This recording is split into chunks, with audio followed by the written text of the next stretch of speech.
no consultation happened with anybody, whether it was citizens and from what we understood, even with members of parliament, which was very, very problematic. It was like a smokescreen in saying that, this was about women's reservation, but what seemed to happen was that it was really very much more about delimitation.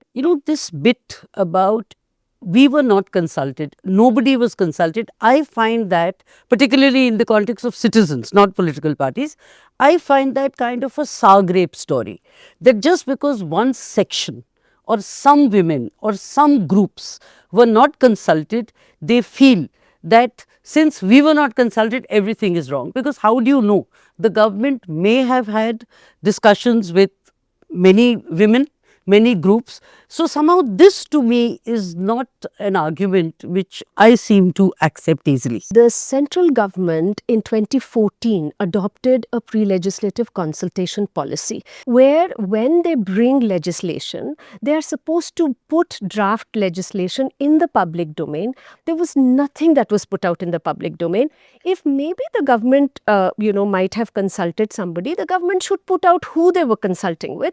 Yes and no, because governance doesn't necessarily, to my mind, mean that they have to make public every act of what they're doing. So the whole point in a democracy is that people ought to know and be able to participate. Just to respond, this was not a new bill. This was just an amendment to a bill which has become a law in 2023. One thing where I continue to disagree with Ranjana is that, this was only an amendment. These amendments themselves can be as significant as the parent law.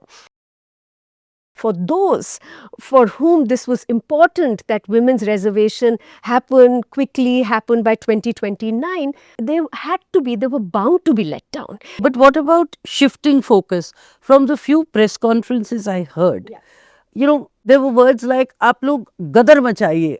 That was really shifting focus and making the entire women's reservation bill completely political. Some of the women activists were really talking the language of the opposition.